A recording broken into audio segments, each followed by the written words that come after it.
దేవుని వాక్యాన్ని చదువుకుందాం. యోహాను సువార్త 8వ అధ్యాయం 30వ వచనం. ఆయన ఈ సంగతులు మాట్లాడుచుండగా అనేకులు ఆయన యందు విశ్వాసముంచిరి. చెప్పండి, ఏముంచారట? విశ్వాసముంచిరి. ఈ మాటలు నాతో అందరూ చెప్పండి. ఆయన మాటలాడుచుండగా అనేకులు ఆయన యందు విశ్వాసముంచిరి. యేసుక్రీస్తు ప్రభువు మీద విశ్వాసం, దీన్ని అబ్సల్యూట్ ఫెయిత్ అంటాను నేను. అబ్సల్యూట్ ఫెయిత్, సరైన విశ్వాసం. మనిషి ఈ రోజుల్లో చాలా వాటిని నమ్ముతూ ఉండొచ్చు, చాలా వాటి మీద విశ్వాసం కలిగి ఉండొచ్చు.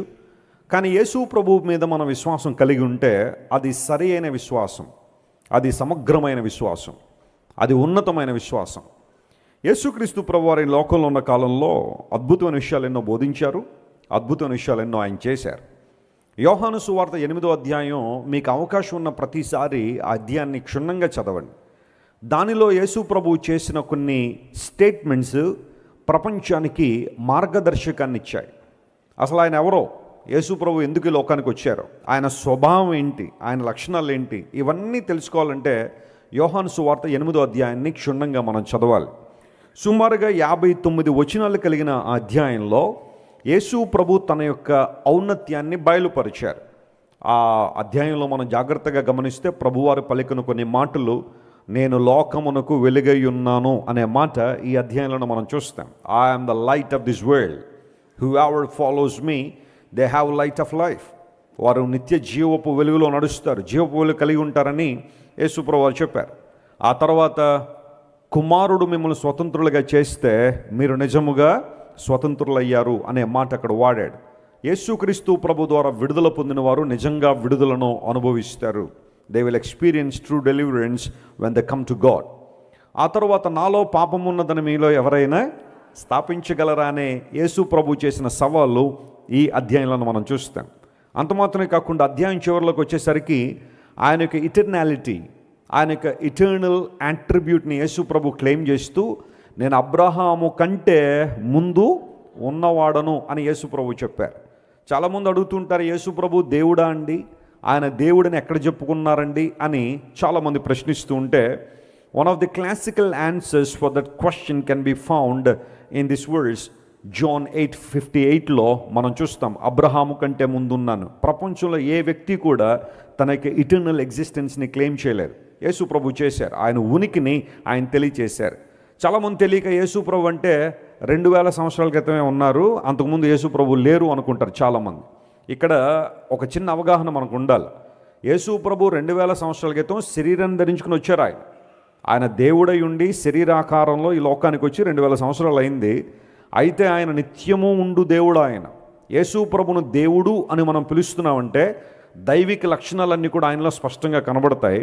దైవిక లక్షణాల్లో ఒకటి దేవుని యొక్క నిత్యత్వము. ఆయన నిత్యము ఉండువాడు, ఆయనకి ప్రారంభంగానే ముగింపుగానే ఉండదు.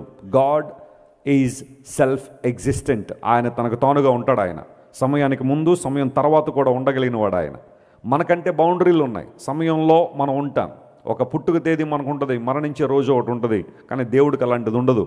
ఆయన శరీరాన్ని ధరించుకుని వచ్చి ఈ లోకానికి సర్వలోక పాప పరిహారార్థమై తన ప్రాణాన్ని అర్పించడానికి, తన రక్తాన్ని చిందించడానికి యేసు ప్రభు శరీరధారిగా వచ్చి 2000 సంవత్సరాలు అయింది. కానీ యేసు ప్రభు నిత్యుడు, ఆయన సదాకాలము ఉండువాడు.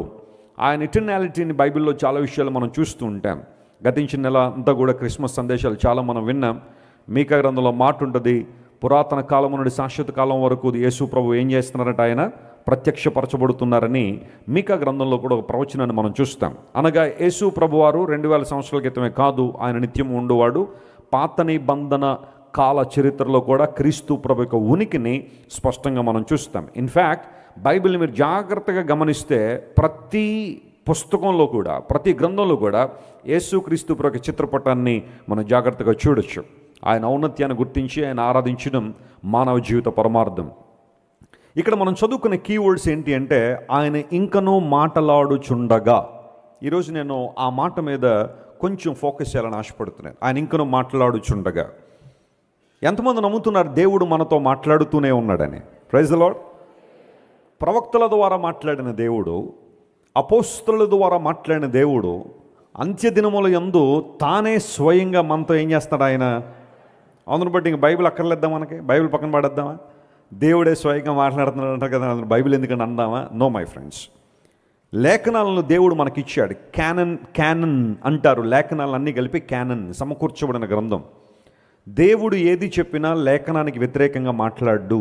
జాగ్రత్తగా గమనించండి. దేవుడు ఏదైనా ప్రత్యక్షపరిచినా, బయలుపరిచినా, దర్శనం ఇచ్చినా, ఒక కళ ద్వారా దేవుడు మాట్లాడినా, సేవకుల ద్వారా దేవుడు మాట్లాడినా, తన వాక్యమునకు విరుద్ధంగా దేవుడు ఎప్పుడు ఏది మాట్లాడరు. Everything should be aligned with the word of God. అందును బట్టి దేవుని వాక్యం మనకు అనుగ్రహించబడింది. వాక్యం చదువుతూ ఉండగానే దేవుడు మనతో మాట్లాడుతూ ఉంటారు. వాక్యం వింటూ ఉండగానే దేవుడు మనతో మాట్లాడుతున్నారు. కొన్ని సందర్భాల్లో దేవుడు తన ఉద్దేశాలని అనుసరించి స్వప్నముల ద్వారా, దర్శనముల ద్వారా దేవుడు మాట్లాడొచ్చు, సేవకుల ద్వారా దేవుడు మాట్లాడొచ్చు. అయితే అన్నిటికన్నా ప్రాముఖ్యంగా దేవుడు మాట్లాడే విధానం ఏంటి అంటే, వాక్యము ద్వారా దేవుడు ఏం చేస్తాడో మనతో మాట్లాడతాడు. ఆ కారణాన్ని బట్టే ప్రతిసారి సేవకులుగా మీకు చెబుతున్న మాట ఏంటంటే, read the scripture, read the word of God more often. ఎంత ఎక్కువగా మీరు దేవుని వాక్యం చదవగలుగుతారో దేవుని వాక్యాన్ని చదవండి, దేవుని వాక్యాన్ని ప్రేమించండి. వాక్యాన్ని చదువుతుండగా దేవుడు మీతో మాట్లాడుతుంటారు. కొంతమంది దేవుడు మాతో మాట్లాడాలని కోరుతున్నాడు వెస్లీ గారు అని అంటారు, కానీ వాళ్ళు బైబిల్ చదివి చాలా కాలం అవుతుంది. బైబిల్ చదివే మనస్తత్వం వారికి ఉండదు.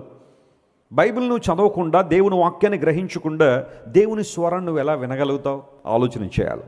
ఆయన మాట్లాడుచుండగా, God is still speaking to the world. దేవుడు ఇంకా మాట్లాడుతూనే ఉన్నాడు. ఆయన తన స్వరాన్ని వినిపింపజేస్తూనే ఉన్నాడు. పావుర స్వరము దేశములో ఏం చేస్తుంది? వినబడుతుందని పరమగీతాల్లో మనం చూస్తాం. The voice of the Holy Spirit is being heard. దేవుని స్వరము, పరిశుద్ధాత్మ దేవుని స్వరము దేశంలో వినబడుతుంది. ప్రభువు మాట్లాడుతున్నాడు.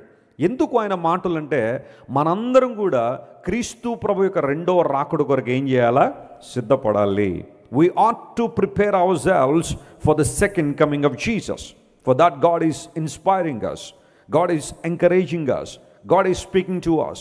ఆయన ప్రతి పరిస్థితుల్లో మనల్ని ధైర్యపరచాలని, మనల్ని ఉన్నతమైన ఆధ్యాత్మిక స్థితిలోకి తీసుకురావాలని దేవుడు మనతో మాట్లాడుతున్నాడు. ఆయన ఇంకనూ మాట్లాడుచుండగా అనేకులు ఆయన యందు విశ్వాసం ఉంచారు. యేసుక్రీస్తు ప్రభు ఈ లోకంలోకి వచ్చినప్పుడు ఆయన మాట్లాడినప్పుడు ఆయన బోధ శాస్త్రులు, పరిసయ్యులు, సద్దూకయ్యులు చేసిన బోధకు విభిన్నంగా ఆయన బోధ ఉంది. చాలామంది యేసు ప్రభు బోధను చూసి ఆశ్చర్యపడ్డారట. ఎందుకోసం తెలుసా? ఈయన బోధ శాస్త్రుల బోధ లాంటిది కాదు, పరిసయ్యుల బోధ లాంటిది కాదు, సద్దూకయ్యులు చేసే బోధ లాంటిది కాదు, కానీ ఈయన బోధలో అధికారం ఉంది అని అనేక మంది గుర్తించారు. చాలాసార్లు మీకు చెబుతున్నాను, ప్రవక్తలు చాలామంది దేవుని వాక్కు ఇదే, దేవుని వాక్కు ఇదే అని ప్రవచించారు. కానీ యేసు ప్రభు వచ్చి నేను మీతో చెప్పున్నదేమనగా అని ప్రభు చెప్పడం వలన ఆయన అధికారంతో తన మాటల్లో రిలీజ్ చేశారు. అధికారంతో ఆయన మాట్లాడారు. God release this words with authority.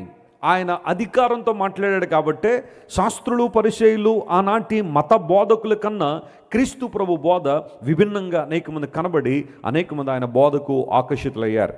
యేసు ప్రభు టీచింగ్స్లో ప్రథమమైన విషయం ఏంటో తెలుసా? Prepare your self for the Kingdom of God. దేవుని రాజ్యం కొరకు మీరు ఏం చేయండి?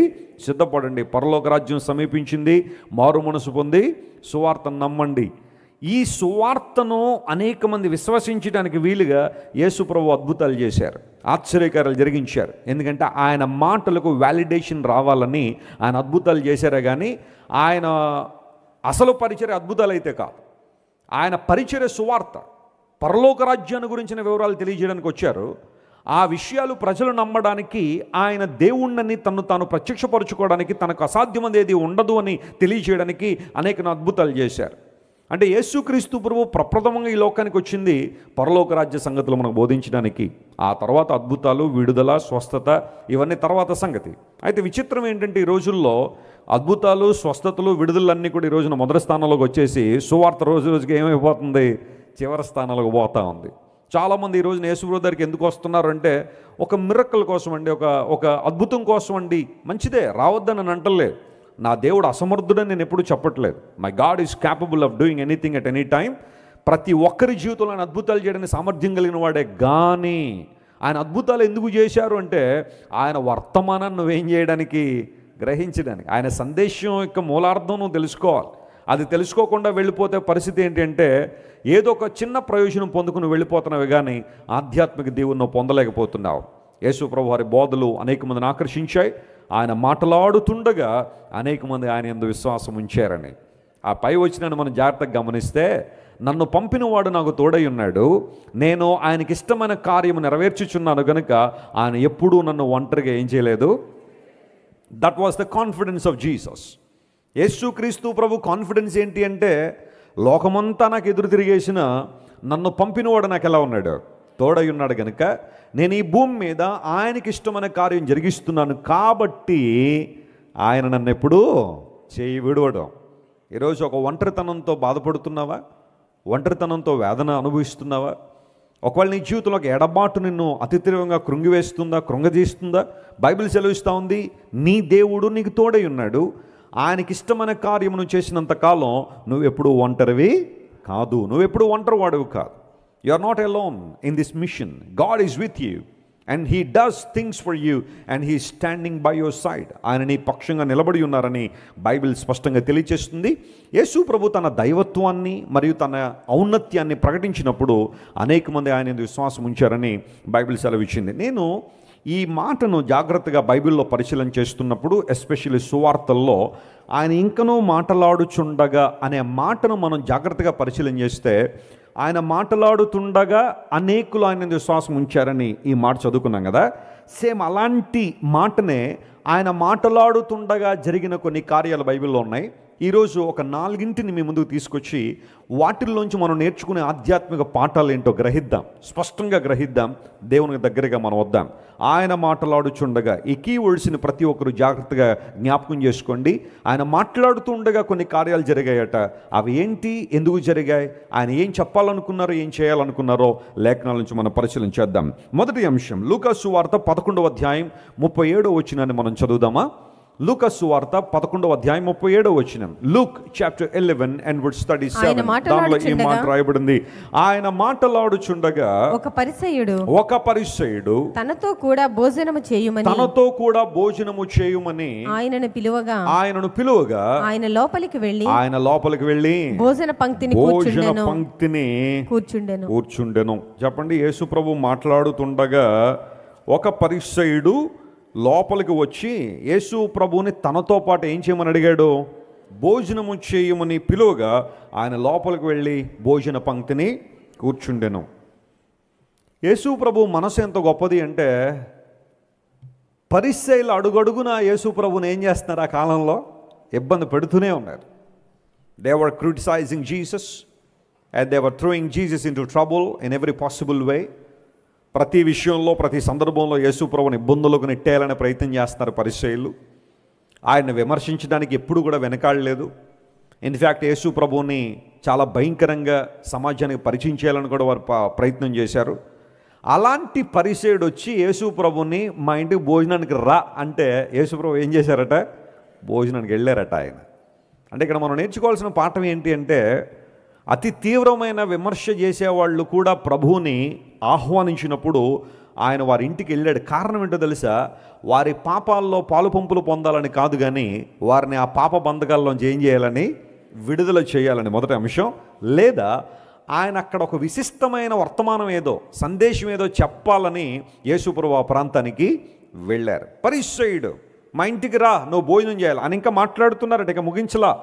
While Jesus was still speaking, ఆయన ఇంకా మాట్లాడుతుండగానే ఒక ఫారిసీ ప్రభు దగ్గరికి వచ్చి, Lord come and dine with me, నాతో కలిసి భోజనం చేయగలవా అని అడిగితే యేసు ప్రభు ఆ ఇంటికి వచ్చారు.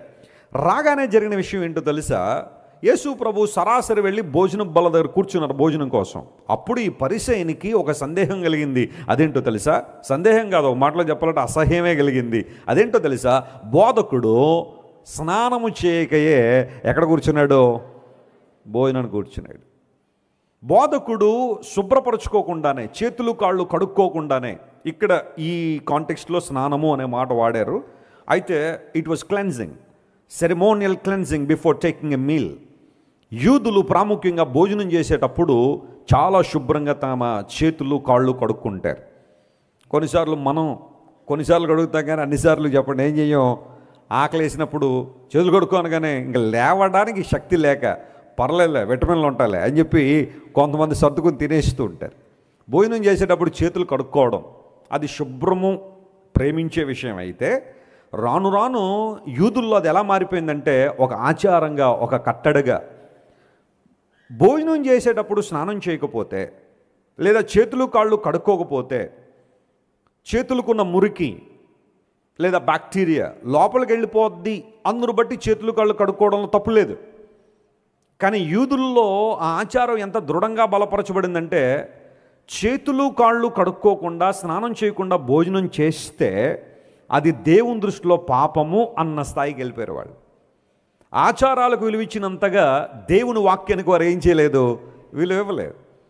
చూడండి, ఈ రోజుల్లో కూడా కొన్ని ఆచారాలు, కొన్ని కట్టడలు మనుషుల్ని దేవునికి దగ్గరగా తీసుకురావని దూరంగా తీసుకుపోతా ఉన్నాయి.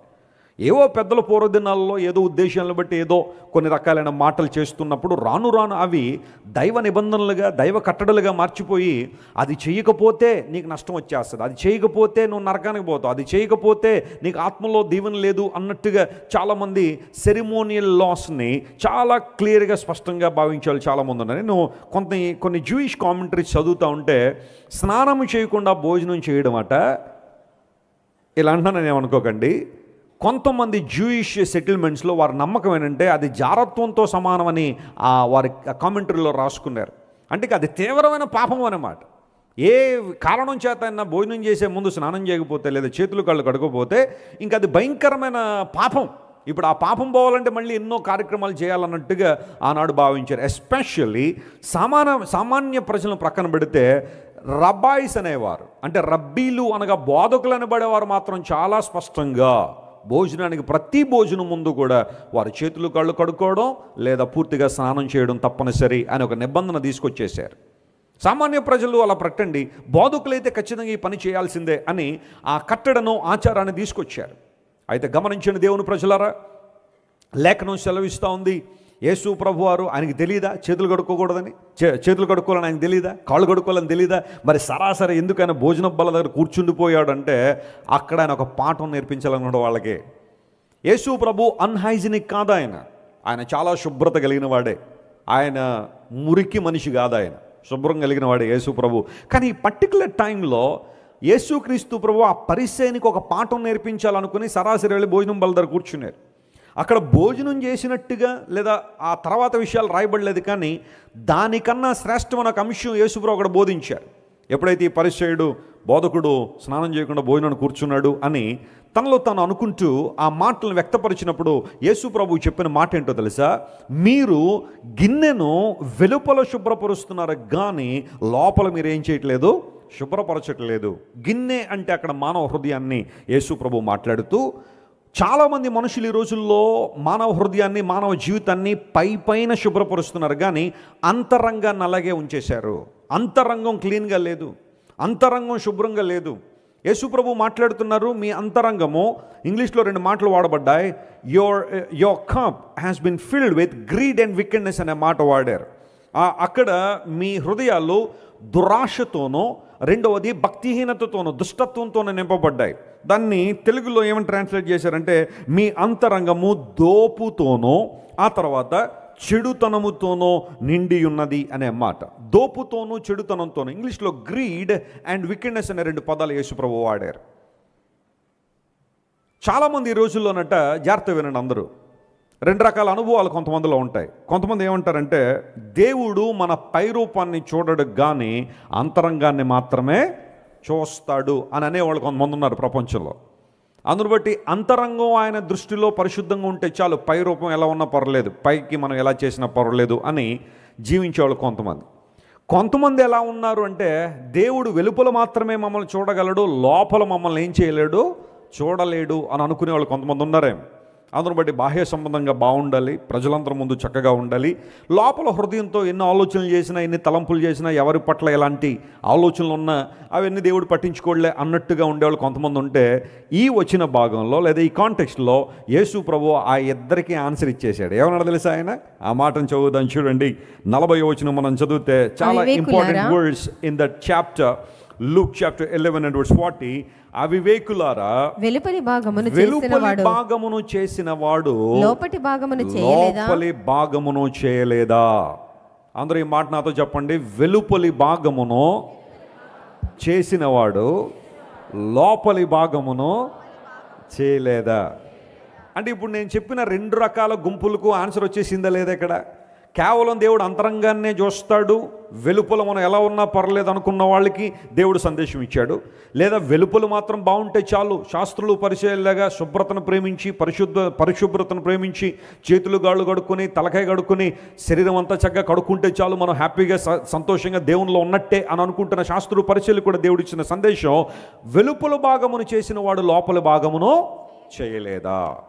అంటే నీ అంతరంగాన్ని చూడగలిగిన వాడు బాహ్య రూపాన్ని కూడా చూడగలడు, నీ బాహ్యాన్ని చూడగలిగిన వాడు అంతరంగాన్ని కూడా చూడగలుగుతాడు. అయితే ప్రాముఖ్యంగా దేవుని బిడ్డలు ముందు సరి చేసుకోవాల్సింది ఏంటి అంటే అంతరంగాన్ని ఏం చేయాలా?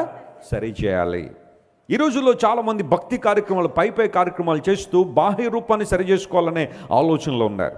పైకి బాగుంటే చాలు, చక్కని వస్త్రాలు వేసుకుంటే, చక్కగా సిద్ధపడితే, చక్కని సువాసన వచ్చే పెర్ఫ్యూములు కొట్టుకుంటే, మంచిగా తల దువ్వుకుంటే, చక్కగా చేతులు కాళ్ళు పరిశుభ్రంగా ఉంచుకోగలిగితే, ఆలయాలకు వెళ్ళేటప్పుడు, ప్రార్థనా స్థలాలకు వెళ్ళేటప్పుడు, లేదా వారి మందిరాలకు వెళుతున్నప్పుడు కొంతమంది అతి తీవ్రంగా ప్రయాసపడతారు చేతులు కాళ్ళు కడుక్కోవడానికి. కొన్ని మత శాఖల వారు, నేను పేర్లు మెన్షన్ చేయను కానీ, వారు వెళ్ళేటప్పుడు కనీసం కొన్ని నిమిషాలు ఈ క్లెన్జింగ్ వాడతారు.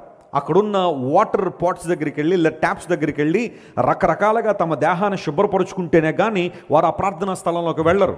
ఎందుకంటే శుభ్రత లేకపోతే, చేతుల్లో కాళ్ళల్లో గనక మట్టి గనుకుంటే, ఆ గోళ్ళల్లో గనక మట్టి ఉంటే, ఆ మట్టిలో నుండి సైతాన్ ఎక్కడికి వచ్చేస్తాడట? లోపలికి వచ్చేస్తాడనే భావన వారికి ఉంది. చాలా చాలా శుభ్రంగా ఉండడానికి ప్రయత్నం చేస్తారు. మన భారతదేశంలో కూడా కొన్ని మతశాఖలు విపరీతమైన శుభ్రతను ప్రేమించే వాళ్ళు ఉంటారు. ఉదయాన్నే లేవగానే ఇంటిని శుభ్రపరుచుకునేవారు, ఆ తర్వాత కొన్ని రకాలైన ఆచారాల వ్యవహారాలతో కొన్ని రకాల పదార్థాలను తీసుకొచ్చి ఇంటిని శుభ్రపరిచేవారు. ఎవరైనా వారికి తెలిసి తక్కువ కులస్తులు అనబడేవారు కనుక వారి ఇంటి ముందు వెళ్తే పసుపు నీళ్లు జల్లుకునేవారు. లేదా ఎవరైనా తమకు ఇంటి దగ్గరికి వచ్చి భోజనం చేస్తే వారు తక్కువ కులస్తులని ఆ తర్వాత తెలిస్తే ఆ స్థలాన్ని పేడతో అలికేసేయాలి. అంటే ఆ వ్యక్తికి ఆవు పేడకున్న విలువ కూడా లేదన్నమాట. ఆ వ్యక్తి అక్కడ కూర్చున్నాడు కాబట్టి ఆ ప్రాంతం మైలుపడిపోతే ఇప్పుడు ఆవు పేడను, కౌ డంగ్ తీసుకొచ్చి దాంతో అలికితేనే కానీ మాకు ఆ మైలు పోదని చెప్పి అలుక్కునే వాళ్ళు కూడా చాలామంది ఉన్నారు. ప్రియులరా గమనించండి, నేను ఒక వాట్సాప్లో వీడియో చూస్తుంటే ఎన్నో ఇలాంటి కార్యాలు జరుగుతూనే ఉన్నాయి. మైలపడిపోతాం, పలానా వ్యక్తుల నుండి మాకు కీడంటూ పోద్ది, పాపం అంటూ పోద్దనే ఆలోచన పూర్వదినాల్లో మన దేశంలో జరిగే ఇలాంటివన్నీ కూడా ఇప్పుడు కూడా బహుశా కొన్ని ప్రాంతాల్లో జరుగుతూ ఉండొచ్చేమో. నిమ్మన జాతుల వారు చెప్పులేసుకోవడానికి లేదు కొన్ని ప్రాంతాల్లో. ఎవరైనా పెద్ద వ్యక్తుల ఇండ్లు దాటి వెళ్ళేటప్పుడు చెప్పులు తీసి సంకలో పెట్టుకుని వెళ్ళాలి చాలామంది. ఎందుకోసం తెలుసా? ఆ వ్యక్తి చాలా ఉన్నతమైన కులానికి చెందినవాడు, అతని ఇంటి ముందు మేము చెప్పులు వేసుకోవడానికి కూడా వీలు లేదని చెప్పి ఆ చెప్పులను పట్టుకుని వెళ్తూ ఉంటారు కొంతమంది. పూర్వదినాల్లో ఎవరైనా నిమ్మన జాతులు వారు, తక్కువ కులాలు అనబడినవారు ఓ ప్రాంతం నుండి మరో ప్రాంతానికి వెళ్ళాలంటే ఖచ్చితంగా వారు వెనకాల తాటేకు కట్టేవారు. ఆ తాటేకు ఎందుకు కట్టాలి అంటే వారు వెళుతున్న ప్రాంతం అంతా కూడా వారు నడుస్తున్నప్పుడు ఆ పాదముద్రలు ఆ తాటేకు చెరిపేయాలి అప్పుడే. లేదా ఆ పాదముద్రలో ఎవడైనా కాలు వేసాడంటే వాళ్ళు కూడా మైలుపడిపోతారు. మాట్లాడేటప్పుడు తుంపర్లు పడకుండా ఉండాలి అంటే ఒక వ్యక్తి యొక్క ఆ పెదాలు చూడకూడదని చెప్పి మూతికి ముంత కట్టేవారు, వెనకాల తాటే కట్టేవారు. ఎందుకు ఇలాంటివన్నీ అంటే బాహ్య సంబంధమైన శుభ్రత, బాహ్య సంబంధమైన పరిశుద్ధత కావాలని ఆచారాలు ఇలాంటివన్నీ కూడా తీసుకొచ్చి సాటి వ్యక్తిని అవమానపరిచి, సాటి వ్యక్తి యొక్క స్థానాన్ని తగ్గించి దేవుని రూపంలో దేవుని పోలికలో చేయబడిన మనిషిని అతి తీవ్రంగా హింసించారు. ఇప్పటికీ మన దేశంలో కొన్ని రాష్ట్రాల్లో జంతువులకున్న విలువ మనుషులకు లేదు. తెలుసా మీకు ఆ విషయం? ఒక జంతువును వారు విలువనిచ్చినట్టుగా మనిషికి విలువ ఎవరు వాళ్ళు. ఒక మనిషి రోడ్డు మీద పడిపోయి ఆ భయంకర పరిస్థితులు ఉంటే వాడిని పట్టించుకోరు, కానీ ఒక జంతువును మాత్రం చాలా పవిత్రంగా భావించే వాళ్ళు చాలామంది ఉన్నారు. ఎందుకంటే ఆచారాల వ్యవహారాలు మనిషిని దేవుని దూరం చేసేస్తున్నాయి. వాస్తవాన్ని ఏంటో అర్థం చేసుకోకుండా వారిని వెనకకు లాగేస్తున్నాయి. జంతువులు పట్టించుకోవద్దని అంటలేదు, కొంతమంది పెట్స్ కలిగి ఉంటారు ఇళ్లలో, వాటిని పట్టించుకోవద్దు నేను అంటలేదు. కానీ అసలు మనిషి యొక్క స్థానం నీకు తెలిసిందా? మానవుణ్ణి దేవుడు సృష్టించిన విధానం నీకు అర్థమైందా? లేఖనం సెలవిస్తూ ఉంది, మీరు మీ గిన్నెను వెలుపల శుభ్రపరుస్తున్నారు కానీ మీ అంతరంగం మాత్రం దోపుతోనూ చెడుతనంతో నిండి ఉన్నది. First you need to wash it. మీరు కడగాల్సింది అది. మీ హృదయాన్ని శుభ్రపరచుకోండి, మీ అంతరంగాన్ని శుభ్రపరచండి. ఎందుకోసం అంటే ఆనాడు దావీదు భక్తుడు ప్రార్థించినట్టుగా లేదా దేవుని సన్నిధిలో కోరుకున్నట్టుగా, ప్రభువా నీవు నా అంతరంగమందు ఏం కోరుతున్నావు? సత్యాన్ని కోరుతున్నావు ప్రభు అని కీర్తన గ్రంథం 51వ కీర్తన 6వ వచనంలో దైవజనుడు మాట్లాడాడు. అంతరంగం ముందు ఏం కోరుతున్నాడట? ఆయన సత్యాన్ని కోరుతున్నాడు. బాహ్యంగా నువ్వు చాలా బాగున్నావు, చూడ్డానికి చాలా చక్కగా ఉన్నావు. ఫర్ ఎగ్జాంపుల్ దావీదునే మనం తీసుకుంటే, David was the king of Israel at that time. 51వ కీర్తన రాసేసరికి దావీదు ఇశ్రాయేలుకు రాజుగా ఉన్నాడు. ఆయన రాజరికమైన అనుభవాలతలో ఉన్నాయి. రాజవస్త్రాలు ధరించుకున్నాడు, రాజభోజనం తింటున్నాడు, రాజ అంతఃపురంలో బ్రతుకుతున్నాడు. కానీ అతని అంతరంగం మాత్రం దారి తప్పిపోయింది. చేయకూడని పని చేశాడు. ఒక పాపాన్ని కప్పిపెట్టుకోవడానికి మరొక పాపాన్ని చేసి ఎట్టకేలకు నాతాను ప్రవక్త ద్వారా గద్దించబడినప్పుడు దావీదు దేవుని సన్నిధిలోకి వచ్చి మోకాళ్ళుని, అయ్యా నువ్వు అంతరంగం అందు ఏం కోరుతున్నావు? సత్యాన్ని కోరుతున్నావు.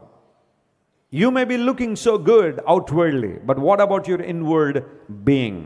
నువ్వు పైకి చూడడానికి చాలా చక్కగా ఉన్నావు, చాలా చక్కగా నీ జీవితం ఉంది, కానీ నీ అంతరంగం ఎలా ఉంది? ఒక వ్యక్తిని చూసినప్పుడు నీ ఉద్దేశం ఎలా ఉంది?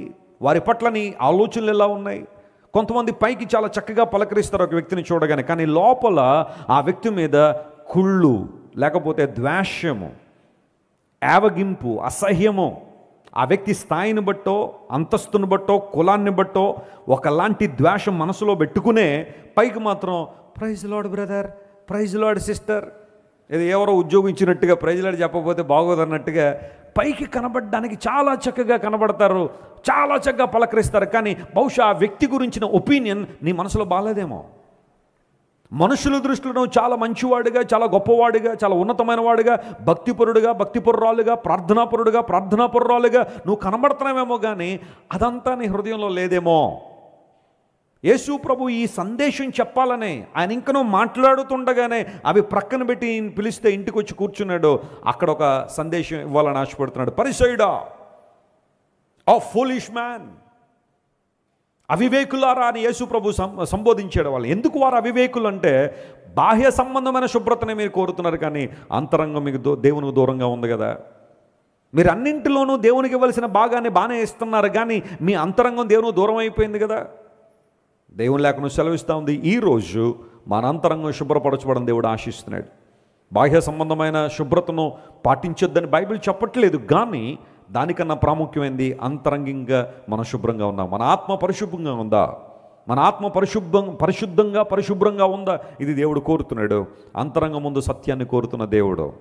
మీరు వెలుపల మీ గిన్నెను శుభ్రపరుస్తున్నారు, కానీ అది దోపుతోనూ చెడుతనంతో నిండి ఉన్నది. ఆ చెడుతనం పోవాలి అంటే యేసయ్యను మన హృదయాల్లోనికి ఆహ్వానించాలి. Hallelujah. The only solution is this: invite Jesus into your heart and give him complete authority. ఆయనకు సంపూర్ణ అధికారం ఇచ్చే, ప్రభువా cleanse me and wash me with your blood that you shed on the cross of Calvary. కలువరి శిలువ మీద నా కోసం కార్చిన అమూల్యమైన నిష్కలంకమైన రక్తంతో నా జీవితాన్ని కడిగేయండి ప్రభు అని నువ్వు దేవుని సన్నిధిలో ప్రార్థన చేయగలిగితే, ప్రభు నీ అంతరంగాన్ని ఏం చేస్తాడు? ఆయన శుభ్రపరుస్తాడు.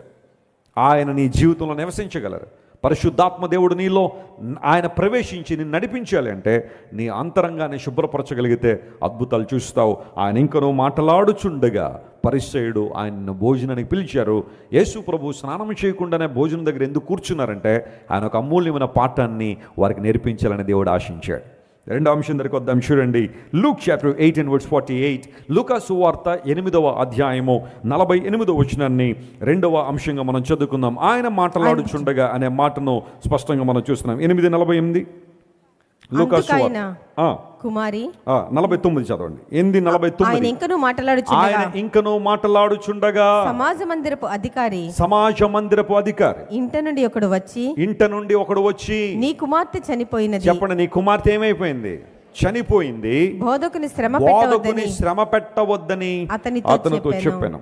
ఈ సంఘటన మనందరికీ తెలిసిందే. ఆయన ఇంకనూ మాట్లాడుచుండగానే ఒక బ్యాడ్ న్యూస్ వచ్చిందంట.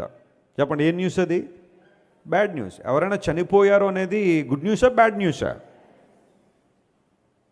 ఖచ్చితంగా బ్యాడ్ న్యూసే. అది ఎప్పుడంటే ఆ చనిపోయిన వాళ్ళు కొంచెం మంచోళ్ళు అయినప్పుడు. అదే కొంతమంది ఎవరైనా దుష్టులు చనిపోయారు అనుకోండి, కొంతమందికి పోయాడా ఈ వీధి చల్లబడిందండి అంటారు కదా. మా ఏరియా కొంచెం కూల్ అవుతుందండి ఇప్పుడు, ఎందుకంటే ఆ వ్యక్తి పోయాడండి. కొంతమంది మరణాలు అనేక మందికి సంతోషాన్ని ఇస్తాయి. నీ జీవితం అలా ఉండడానికి వీల్లేదు.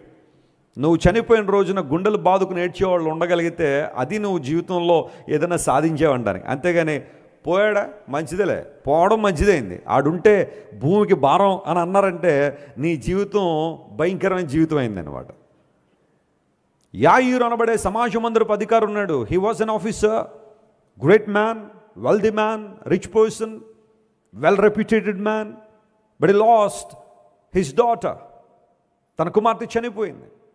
చనిపోక ముందే యేసు ప్రభు దగ్గరికి వచ్చాడు. ప్రభువా, నా కుమార్తె చనిపోవడానికి సిద్ధంగా ఉంది, would you please come to my house? మా ఇంటికి వస్తావా? నా కుమార్తె స్వస్థపరచబడాలని నేను కోరుతున్నాను. ఆ సందర్భాల్లో చెబుతుంటాను, తండ్రులకి కుమార్తెలు అంటే బాగా ఇష్టం ఉంటుంది, కూతుళ్ళ మీద చాలా ఎక్కువ ప్రేమ ఉండదు తండ్రులకి. తల్లులకేమో ఎవరి మీద ఉంటుంది? కొడుకుల మీద ఉంటుంది. నా కొడుకు నా కొడుకు అని చెప్పి తిరుగుతుంటాడు. ఎంత తల మీద కొంపడి పెట్టేసినా నా కొడుకు నా కొడుకు అని తిరుగుతుంటారు తల్లులు. కానీ తండ్రికి ఎవరి మీద ఉంటుంది? కూతురు మీద ఉంటుంది. కొడుకు ఏమన్నా చేస్తే ఫాట్మని లాగుతాడు ఒకటి గట్టిగా. కూతురు ఏమో చేయగానే పోన్లే ఇంకో అవకాశం ఇద్దాంలే అంటాడు, తెలియజేసిందిలే అంటాడు. సర్ది పెడతారు కొంతమంది. సరే, అది తండ్రి ప్రేమ అనుకోండి. తండ్రికి కూతుర్ల మీద చాలా ఎక్కువ ప్రేమ ఉంటుంది. మా నాన్నగారికి మా అక్క అంటే చాలా ఇష్టం. అంటే మేమంటే ఇష్టం కాదని కాదు, కానీ మా ఇంట్లో ప్రథమ కుమార్తె, ఒకతే కుమార్తె కాబట్టి మా అక్క అంటే చాలా ఇష్టం. ఒకసారి మా అమ్మగారు మా అక్కని ఏదో అన్నారని మా నాన్నగారు మనసులో పెట్టేసుకుని ఆ రాత్రి మా తండ్రి గారికి హై బీపీ వచ్చింది. ఫస్ట్ టైం బీపీ కనబడడం మా నాన్నగారిలో. మా అమ్మగారు మా అక్కని ఒక మాట అన్నారని, స్కూల్కి ఎందుకు లేట్గా వెళ్ళిందనో కొట్టారని చెప్పి అలా మనసులో పెట్టుకుని ఆ రాత్రి హై బీపీ వచ్చింది మా ఫాదర్కి. చాలా మా అక్కనే ఏమన్నా అంటే అంత ఫీల్ అయిపోయారు అనమాట. అంత ప్రేమ కుమార్తె అంటే. తండ్రులకి కుమార్తెల మీద ప్రేమ ఎక్కువ ఉంటుంది. అయితే యాయీరు 12 సంవత్సరాల కూతురు ఆయనకుంది. రోగం ఏంటో మనకు తెలియదు, కానీ చావ సిద్ధమైనప్పుడు ఆన్ టైమే వచ్చాడు యేసుప్రభు దగ్గరికి. ప్రభువా, నా కుమార్తె స్వస్థపరచబడాలని కోరుతున్నాను, మా ఇంటికి రండి అని. ప్రభు వారు అన్నారు, ఖచ్చితంగా వస్తాను యాయీరు, నీవు నా దగ్గరికి వచ్చావు కాబట్టి ఎవరు నేను త్రోసివేయను, లెట్స్ గో, వెళ్దామని బయలుదేరారు. ఈ లోపల ఒక చిన్న సంఘటన జరిగింది. చిన్నది కాదనుకోండి, పెద్దదే. ఏంటి ఆ సంఘటన అంటే, 12 సంవత్సరాల నుంచి ఒక బ్లడ్ ఇష్యూ ఉన్న ఒక ఆమె యేసుప్రభు దగ్గరికి వచ్చి ఆయన వస్త్రపు చెంగుని ఏం చేసిందట? ముట్టుకుంది.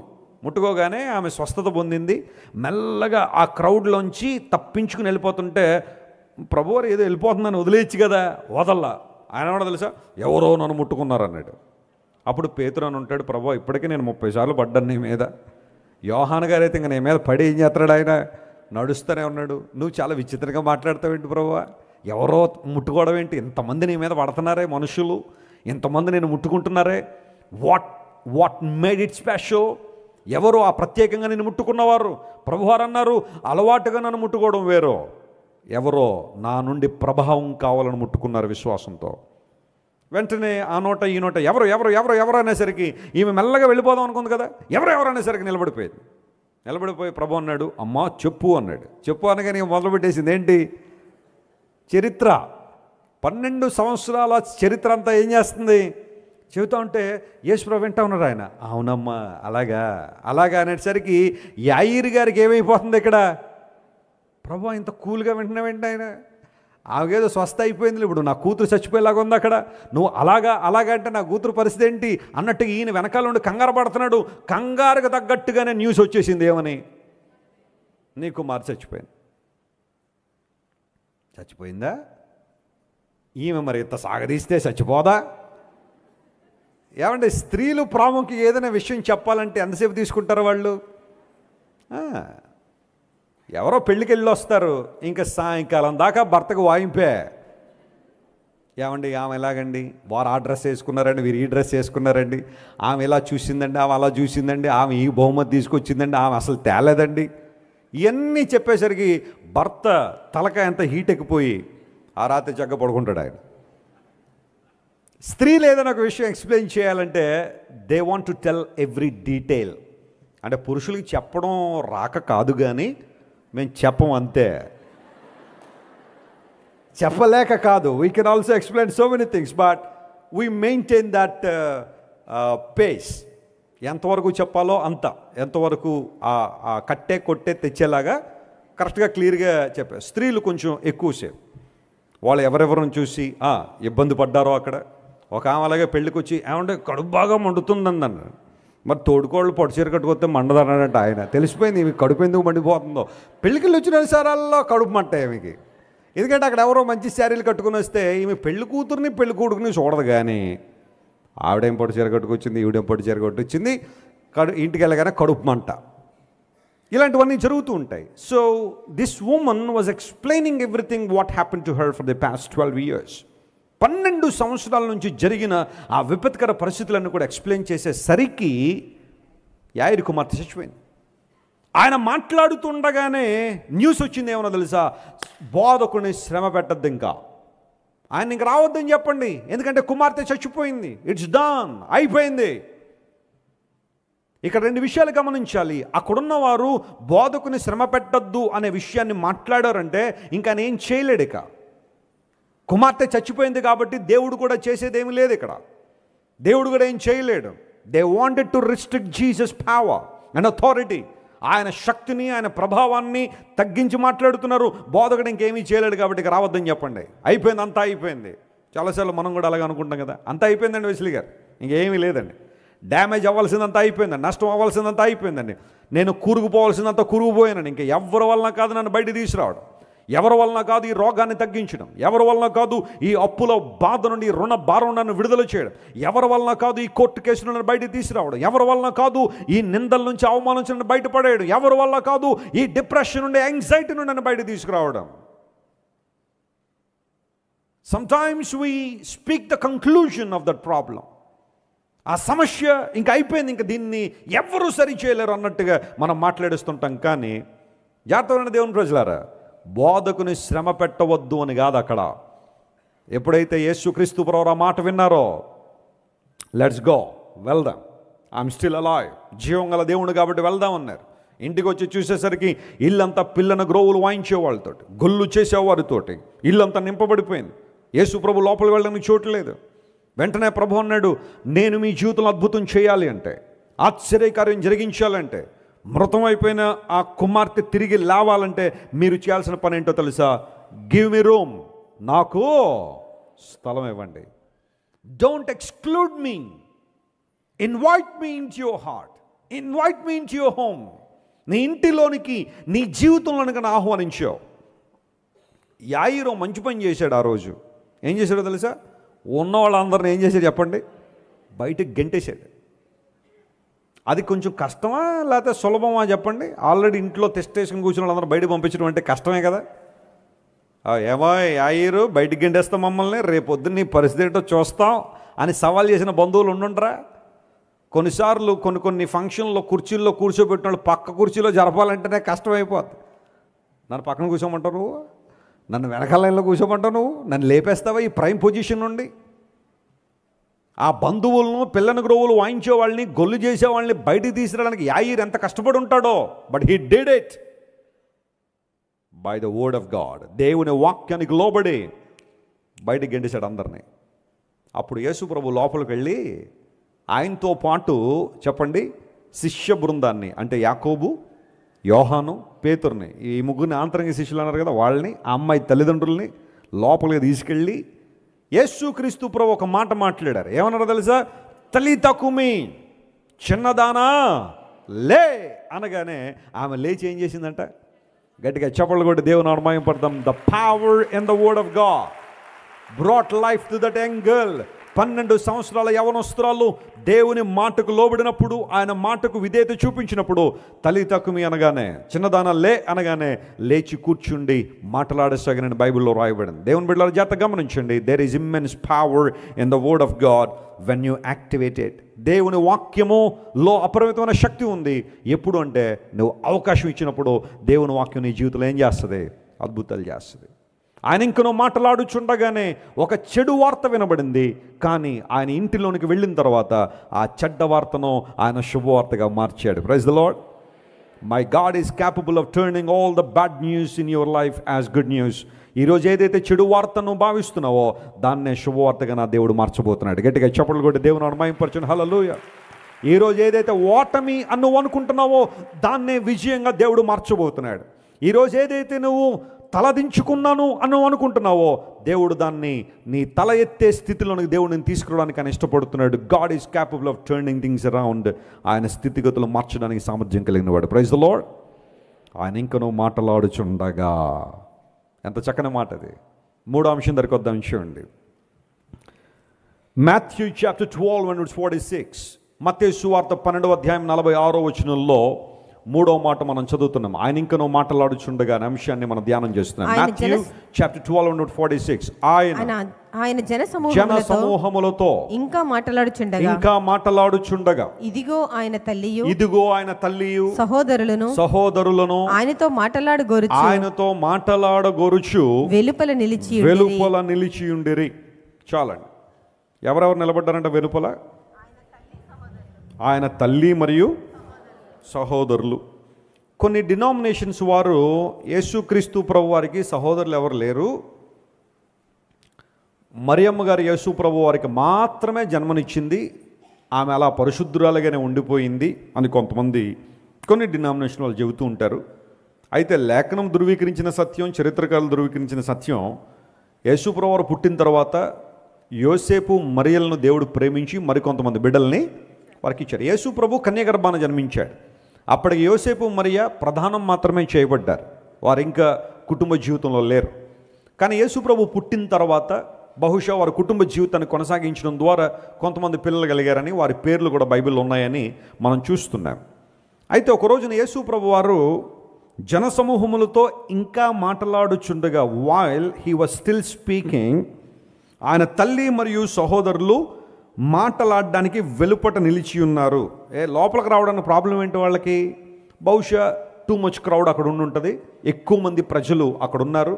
లేదా they wanted to keep the privacy of Jesus. యేసుక్రీస్తు ప్రభు వారి ప్రైవసీని కాపాడాలని కొన్ని విషయాలు అందరి ముందు మాట్లాడడం ఎందుకు, యేసు ప్రభువును బయటికి తీసుకొచ్చి మాట్లాడదామని ఆలోచన వారిలో ఉండొచ్చు. But they wanted to discuss something. వారు ఏదో మాట్లాడాలనుకుంటున్నారనే మాట మనకి అక్కడ అర్థం కావాలి. అందును బట్టే యేసు ప్రభు మాట్లాడుతూ ఉండగా వారు వచ్చి వెలుపల నిలబడ్డారట. అప్పుడు వెంటనే ఒక అతను యేసు దగ్గరికి వచ్చి, నీ తల్లి సహోదరులు నీతో మాట్లాడడానికి వెలుపల నిలిచి ఉన్నారు అని చెప్పగానే వెంటనే ఆయన ఈ సంగతి చెప్పువాన్ని చూసి, నా తల్లి ఎవరు, నా సహోదరులు ఎవరు అని చెప్పి శిష్యుల వైపు చేయి చాపి, అంటే అక్కడ ఎవరైతే ఆయన వెంబడిస్తున్నారో, ఆయన బోధలు వింటున్నారో వారి వైపు చేయి చాపి, ఇదిగో నా తల్లి నా సహోదరులను, పరలోకముందు నా తండ్రి చిత్తము చొప్పున చేయువాడే నా సహోదరుడును, నా సహోదరియు మరియు నా తల్లి అని యేసుప్రభు చెప్పారు. ఈ మాట జాగ్రత్త ఒకసారి నా వైపు చూడండి అందరూ. ఈ మాట విన్నప్పుడు తల్లికి సహోదరులకి కోపం రాదండి? తల్లి సహోదరులు వచ్చి బయట నిలబడి నీతో మాట్లాడాలనుకుంటున్నారు, నిన్ను కలవాలనుకుంటున్నారంటే, ఎవరు నా తల్లి, ఎవరు నా సహోదరులు? మీరే కదా, పరలోకముందున తండ్రి చిత్తం చేయవారే కదా నా సహోదరులు, నా సహోదరి, నా తల్లి అని అంటే, భౌతికంగా ఉన్న మరియమ్మ గారికి అక్కడున్న సహోదరులకి కోపం రాదా? ఖచ్చితంగా వచ్చి ఉండొచ్చు. వారు యేసు ప్రభుని ఏంటి ఇలా మాట్లాడుతున్నాడు అని అనుకుని ఉండొచ్చు. కానీ యేసు ప్రభు చెప్పాలన్న మాట ఏంటి? ఆయనకి తల్లి అంటే ఇష్టం లేదా? మరియమ్మ అంటే యేసు ప్రభుకి ఇష్టం లేదా? అలా ఇష్టం లేకపోతే ఆయన శిలువ మీద మరణించేటప్పుడు మరియమ్మ గారిని ఎవరికి అప్పచెప్పాడు? యోహానికి అప్పచెప్పాడు కదా. తల్లి అంటే ఇష్టం లేదా యేసు ప్రభుకి? చాలా ఇష్టం. నేను చెప్పాను కదా, కొంతమంది పిల్లలకి తల్లిదండ్రుల మీద చాలా మమకారం ఉంటుంది, చాలా ప్రేమ ఉంటుంది, చాలా గౌరవం ఉంటుంది. యేసు ప్రభు ఆ విషయంలో ఎప్పుడూ కూడా చెడ్డ మాదిరి ఉంచలేరు.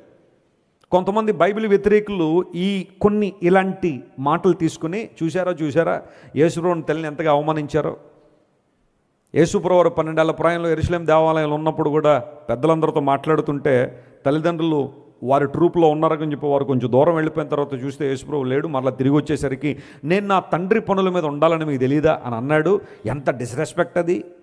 తల్లిదండ్రులు ఎంత అవమానించేశాడు ఆయన అని ఇలాంటి కొన్ని వచనాలు తీసుకుని యేసు ప్రభు తల్లిదండ్రులు ప్రేమించలేదు, తల్లిని గౌరవించలేదని మాట్లాడే వాళ్ళు చాలామంది ఉన్నారు. కానీ ఇక్కడ యేసు ప్రభు ఎప్పుడు కూడా ఆయన ఒక అమూల్యమైన సందేశాన్ని చెప్పాలనుకున్నప్పుడు అక్కడ జరుగుతున్న సన్నివేశాన్ని యేసుప్రభు ఉపయోగించుకున్నారు.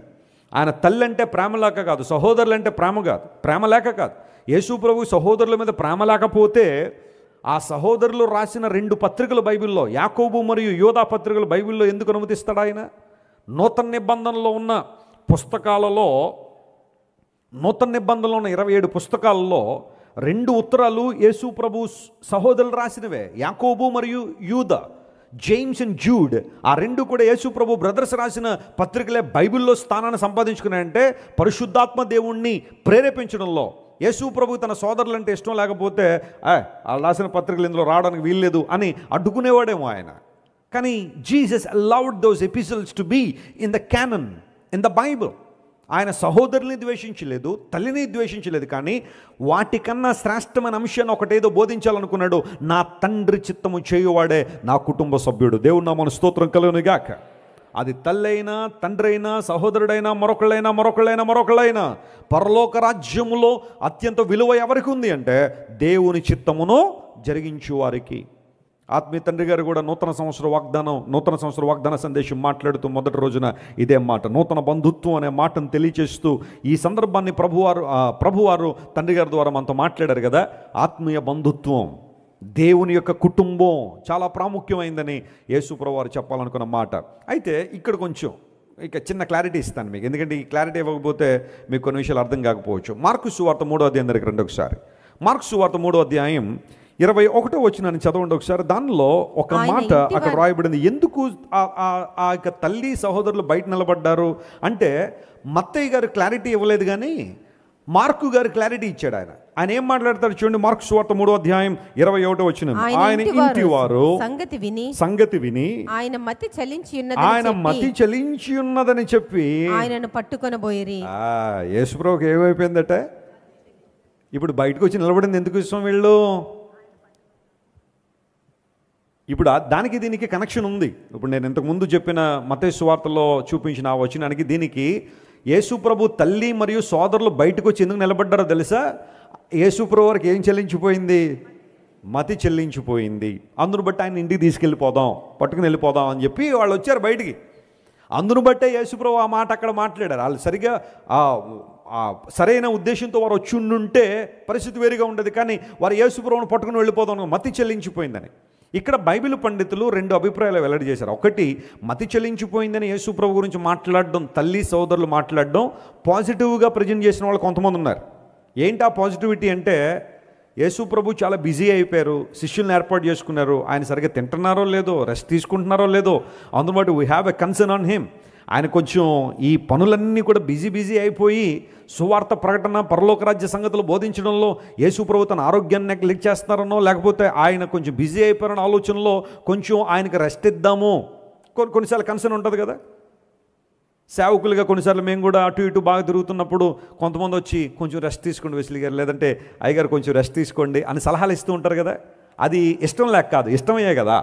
బహుశా యేసుక్రీస్తు ప్రభువారు ఈ పనులన్నింటిలో బిజీ అయిపోయి శిష్యులను ఏర్పాటు చేసుకుని మాటలన్నీ చెప్పడంలో ఆయన బిజీ అయిపోయి తన సొంత ఆరోగ్యాన్ని, నిద్రను లెక్క చేయట్లేదు కాబట్టి let's have a concern on him అని చెప్పి పాజిటివ్గా అసిస్టెన్స్ కోసం, ఆయనకి సహాయం చేయడం కోసం బహుశా బయట వచ్చి ఉండొచ్చని ఒక వర్గపు బైబిల్ పండితులు తెలియజేశారు. రెండో వర్గం ఏంటి అంటే, యేసుక్రీస్తు ప్రభువారు ఎప్పుడూ కూడా ఈ మాటలని చెబుతూ పరలోక రాజ్య సంగతులను చెబుతున్నప్పుడు ఆయనకు శాస్త్రులు, పరిసయ్యులు, సద్దూకయ్యులు ఇలాంటి రిలీజియస్ లీడర్స్ అందరూ కూడా అతి తీవ్రంగా ఆయన వ్యతిరేకించేస్తూ ఉంటే యేసుక్రీస్తు ప్రభు ఉనికి ఎక్కడ ప్రశ్నార్థకం అయిపోద్దో, ఆయన ఎలాంటి శ్రమలు ఎదుర్కొని పోతున్నాడో, కష్టాలు ఎదుర్కొని పోతున్నాడో, కాబట్టి వాళ్ళ నుండి వీరిని కాపాడాలి, వారి నుండి తప్పించాలన్న ఆలోచన బహుశా వారికి ఉండొచ్చు అని రకరకాల అభిప్రాయాలు వారు వెల్లడి చేశారు.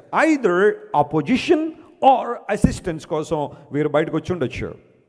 అయితే యేసుప్రభు ఆ సందర్భాన్ని ఉపయోగించుకుని, ఎవరు నా తల్లి, ఎవరు నా సహోదరులు? పరలోకమందున్న తండ్రి చిత్తాన్ని చేయువారే సహోదరులు. అంటే అక్కడ ఎంఫసిస్ చేయబడిన మాట ఏంటి అంటే, శారీరకమైన బంధుత్వం కన్నా దేవుడు ఏ బంధుత్వం కోసం చూస్తున్నాడు? ఆయన ఆత్మ సంబంధన బంధుత్వం కోసం. శారీరకమైన బంధుత్వం కన్నా ఆత్మ సంబంధన బంధుత్వం గొప్పదని యేసుప్రభు చెప్పాలనుకున్నారు. ఒకనొక సందర్భంలో యేసుప్రభు ఇది అన్నాడు, ప్రభువా ప్రభు అన్నని పిలిచివాడు ఎవడనో పరలోక రాజ్యంలోకి రాడు, కానీ తండ్రి చిత్తము చేయువాడు పరలోక రాజ్యానికి వస్తాడని. అలా అని చెప్పి యేసు ప్రభును ప్రభువు అని పిలిచే వారందరూ నరకానికి వెళ్ళిపోతారని కాదు అక్కడ అర్థం. ఆయన ఎంఫసిస్ చేయాలనుకున్న మాట ఏంటి అంటే దేవుని చిత్తాన్ని నెరవేర్చడం అనేది చాలా ప్రాధాన్యమైన అంశము. కేవలం పెదవులతో నన్ను ప్రభు అని పిలవడం కాదు, కేవలం పెదవులతో ప్రభు అని పిలిచి వెళ్ళిపోవడం కాదు, ప్రభువుగా నన్ను మీ జీవితంలో అంగీకరించండి. I want to rule over you. I would like to exercise my authority over your life. Allow me to do that. అది చేయకుండా కేవలం ప్రభువా ప్రభువా ప్రభు అని పిలవడం ద్వారా ఉపయోగం లేదు. ప్రభు చెప్పాలన్న మాట అదే, దేవుని చిత్తము జరిగించేవాడు. ఆకాశం భూమి గతించిపోతాయి కానీ దేవుని చిత్తాన్ని చేయవాడు నిరంతరము నిలుస్తాడు. స్తోత్రం చెప్పండి, hallelujah. Are you willing to perform God's will in your life? Are you striving and thriving to fulfil God's purpose? ఆయన ఉద్దేశము, ఆయన చిత్తము నీ జీవితంలో జరగాలని కోరుతున్నావా? లేదా ఎల్లప్పుడూ నీ ఇష్టము, నీ ఆకాంక్ష, నీ కోరిక, నీ ఉద్దేశాలు నెరవేర్చాలని పరిగెడుతున్నావా? ఆలోచించాయి. As the believers of God, it should be our duty, it should be our sole responsibility to glorify God by obeying his word and fulfilling his plan. ప్రతిరోజు ఉదయం లేచిన తర్వాత మనం చేయాల్సిన ప్రార్థన ఏంటో తెలుసా? ప్రభువా, ఈ రోజు అంతట్లో నా ద్వారా నీ చిత్తాన్ని ఏం చేయ ప్రభువా, నెరవేర్చును ఆయన అని అలా ప్రార్థన చేయగలవా? అలా ప్రార్థన చేసే ప్రతి ఒక్కరు కూడా దేవుని యొక్క ఉన్నతమైన ఆశీర్వాదాలు వారు చూస్తారు. ఎవరు నా తల్లి, ఎవరు నా సహోదరులు? ఆయన ఇంకా నువ్వు మాట్లాడుచుండగానే జరిగిన అంశం, నా తండ్రి చిత్తం చేయువారే నా సహోదరి, నా సహోదరుడు, నా తల్లి అని యేసు ప్రభు ఆధ్యాత్మికమైన బంధుత్వానికి ప్రాధాన్యత ఇచ్చారు. చివరికి ఒక మాట నేను చెప్పిన ముగిస్తాను, చూడండి. మత్తయి సువార్త 12వ అధ్యాయం 47వ వచనాన్ని ఈసారి చదువుకుందాం. మత్తయి సువార్త 26:47. మత్తయి సువార్త 26వ అధ్యాయము 47వ వచనం మనం చదువుతున్నాం. దానిలో ఆయన ఇంకనూ మాట్లాడుచుండగా, చూడండి, ఆయన ఇంకనూ ఏం చేస్తున్నాడంటే ఆయన మాట్లాడుచుండగా 12 మందిలో ఒకడుగు యూదా వచ్చెను, వానితో కూడా బహు జన సమూహము కత్తులు గుదియలు పట్టుకుని ప్రధాన యాజకుల యొద్ద నుండి ప్రజల యొద్ద నుండి వచ్చెను. చాలండి. ఆయన ఇంకనూ మాట్లాడుచుండగా, ఎక్కడ మాట్లాడుతున్నారు ఆయన? చెప్పండి, ఎక్కడ మాట్లాడుతున్నారు? ఆ సందర్భం ఎక్కడ? గెత్సెమనే తోటలో కదా. గెత్సెమనే అనే తోటలో యేసు ప్రభు ఇంకా మాట్లాడుతున్నారు. గెత్సెమనే అనే మాటకు చక్కని అర్థాన్ని మనం చూస్తుంటాం. నలగగొట్టబడే స్థలం అని అర్థం, లేదా ఆలివ్ ప్రెస్ అని అర్థం. ఒలీవ పండ్లు తీసుకొచ్చి నలగొడుతూ ఉంటారు. ఆ గానుగా వేస్తే ఆ ఒలీవ పండ్లు నలిగి ఒలీవ నూనె వస్తుంది బయటికి. గెత్సెమనే తోటకు అర్థం కూడా అదే. యేసు ప్రభు నలగొట్టబడ్డారు. ఆయన మోకాళ్ళును ప్రార్థన చేశారు గెత్సెమనే తోటలో. శిష్యులను తీసుకెళ్లారు, మీరు కూడా ప్రార్థనలో ఉండంటే వాళ్ళు ఏం చేస్తున్నారు? నిద్రపోతూ ఉన్నారు. కొంచెం సేపైనా నాతో మెలకుని ఉండలేరా? మీరు శోధనలోనే ప్రవేశింపకుండా ఉన్నట్లు మెలకోకుండా ఏం చేయండి? ప్రార్థన చేయండి. ప్రభు చెప్పిన మాట, శోధనలో పడిన తర్వాత ప్రార్థన చేస్తాం కానీ పడక ముందే ప్రార్థన చేయమని యేసు ప్రభు చెప్పారు. అయితే శిష్యులందరూ కూడా యేసు ప్రభువును కొంచెం ఆయన మాటలను పట్టించుకోకుండా నిద్రాభారంతో జోగుతున్నప్పుడు ప్రభువారు సమయం వచ్చింది ఇంక లేవండి అని చెప్పగానే అందరూ లేవగానే ఆయన ఇంకా మాట్లాడుతున్నారు. శిష్యులతో మాట్లాడుతుండగానే బహుజన సమూహము కత్తులు మరియు గుదియలు పట్టుకుని ఆయన పట్టుకోవడానికి గెత్సెమనే తోటకు వచ్చారు. సరే, వాళ్ళందరూ యేసుప్రభువును అరెస్ట్ చేయడానికి వచ్చినప్పుడు ఇక్కడ ఒక సన్నివేశం జరిగింది. అదేంటంటే, ఆయన్ను ఇంతవరకు వెంబడించిన ఒక శిష్యుడు, అతని పేరు జూడస్ ఇస్కరియోత్, ఒక అడుగు ముందుకేసి యేసుప్రభు దగ్గరికి వచ్చి ఆయన ముద్దు పెట్టుకున్నాడంట. ఈ ముద్దు ఎందుకు అంటే యేసుప్రభువుని ఏం చేయడానికి? అప్పగించేయడానికి. It was a sign for those people. ఈ చీకట్లోనే ఎవరినైతే ముద్దు పెట్టుకునబోతున్నానో అతనే యేసు, మీరు ఆయన పట్టేసుకోండి అని అప్పటికే బేరాలు ఆడుకుని 30 వెండి నాణాలకు యేసు ప్రభుని బేరమాడేసి డబ్బులు తీసుకుని, ఆ శాస్త్రులు పరిశీలన దగ్గర డబ్బులు తీసుకుని ఇస్కరియోతు యూదా గెత్సెమనే తోటలోనికి వచ్చేసాడు. యేసు ప్రభువును ముద్దు పెట్టుకున్నాడు. పెట్టుకుని ఎవరో తెలుసా? బోధకుడా, నీకు శుభమో కలుగునుగా. ఏంటి ఆ శుభం? ఏం జరుగుద్ది శుభం? నువ్వు చేస్తున్న పని ఏంటి? యేసు ప్రభువుకి శుభం ఏం కలుగుద్ది? జాగ్రత్త గమనించండి. ఇస్కరియోతు యూదా భయంకరమైన వేషధారణకు సాదృశ్యంగా ఇక్కడ ఉన్నాడు. ప్రభుతో ఉంటూనే, యేసు ప్రభు శిష్య బృందంలో ఉంటూనే ఆయన్ను అమ్మివేసిన దౌర్భాగ్య స్థితిలోనికి యూదా వచ్చేసాడు.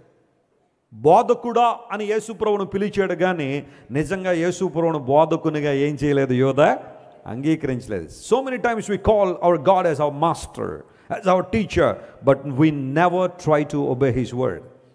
చాలాసార్లు ప్రభువా నువ్వు నాయకుడు, నా బోధకుడువు, నన్ను గైడ్ చేయ ప్రభువా, నీ చిత్తాన్ని బయలుపరచు ప్రభువా అని ప్రార్థన చేస్తాం. కానీ దేవుడు ఏదైనా గైడ్ చేస్తే మాత్రం ఆ విషయాలు చేయడానికి మనం ఇష్టపడం. We simply call him as teacher, we simply call him as our master, but we never obey to his word. రెండవది, నీకు శుభం కలుగునుగాక అన్నాడు. అక్కడ జరగాల్సిన దేవునికి కాదా శుభం, నీ శుభం గురించి ఆలోచించే ఒకసారి. చాలామంది దేవుడి దగ్గర ప్రభువా నీకు అంత మంచి జరగాలని, ఆయనకి మంచి జరగడం ఏంటి? ఆయన ఎప్పుడు మంచిగానే ఉంటాడు. ఆయన మంచి జరగాల నువ్వు కోరుకో, శుభం కలగాల నువ్వు కోరుకో. ఆయన తన ప్రజలతో ఏ వచనం సెలవిచ్చాడని ఉంది బైబిల్లో, శుభవచనం సెలవిచ్చాడని. Think about your goodness. God is good all the time. నీకు శుభం కలుగునుగాక అన్నాడు. అప్పుడు ప్రభు అనుకుంటాడు, నాకు ఎలాగో శుభం కలుగుద్దులే యూదా, కానీ థింక్ అబౌట్ యువర్ సెల్ఫ్. నీ గురించి ఒకసారి ఆలోచించే.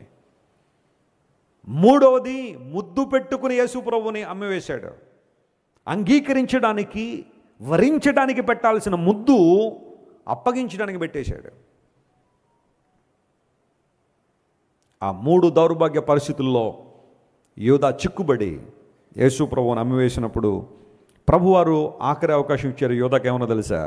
యూదాను చూసి ద్రోహి అన్నాడు ఆయన, దొంగ అన్నాడా, 30 వెన్నెలు బేరం కుదుర్చుకుని వస్తావరా నా దగ్గరికి అన్నాడా? నో. తక్కిన శిష్యులు అలాంటి మాటలు వాడారు. యోధా గురించి మాట్లాడేటప్పుడు ద్రోహి అన్నాడు ఒక ఆయన, దొంగ అన్నాడు మరొక ఆయన. కానీ యేసుప్రభు అలా అనలా. ఆయన ఏమన్నా తెలుసా? చెలికాడా, మై ఫ్రెండ్. చెలికాడా అనే మాట, వాట్ ఎ వండర్ఫుల్ వర్డ్.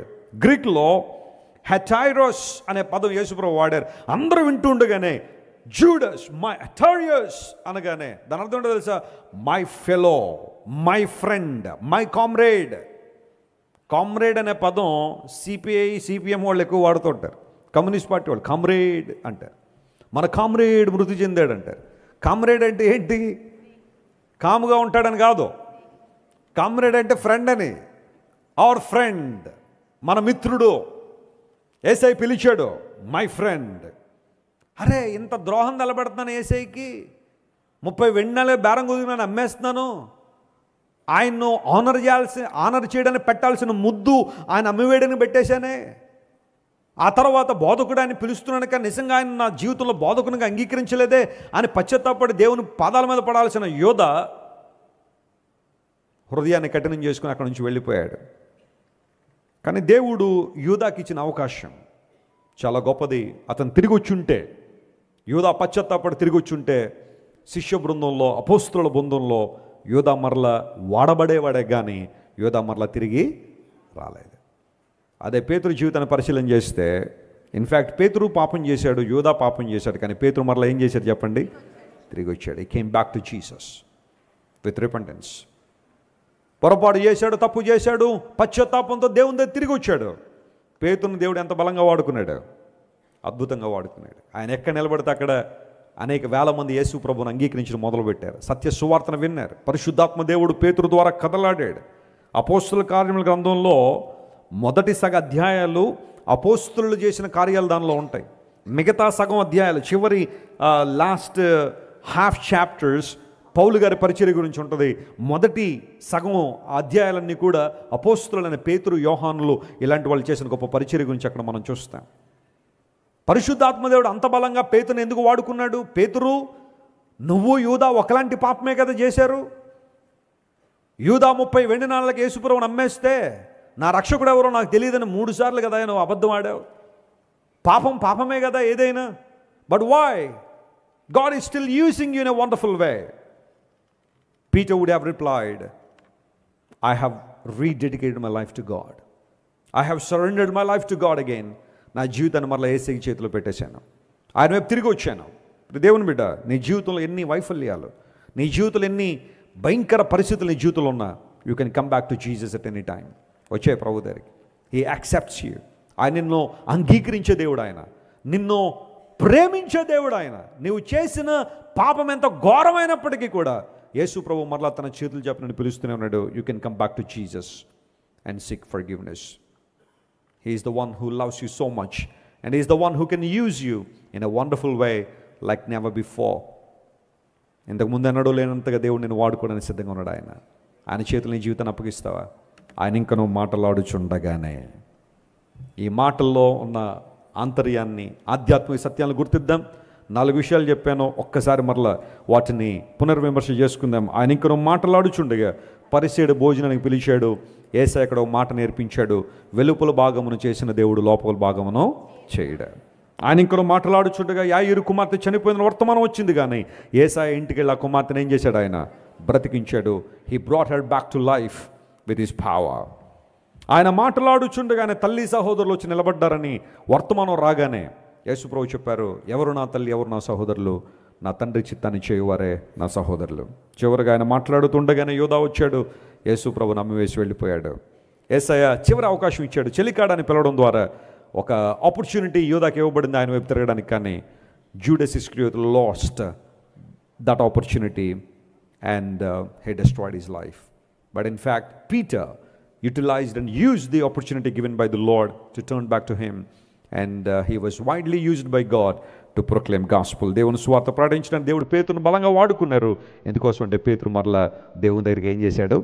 తిరిగి వచ్చాడు.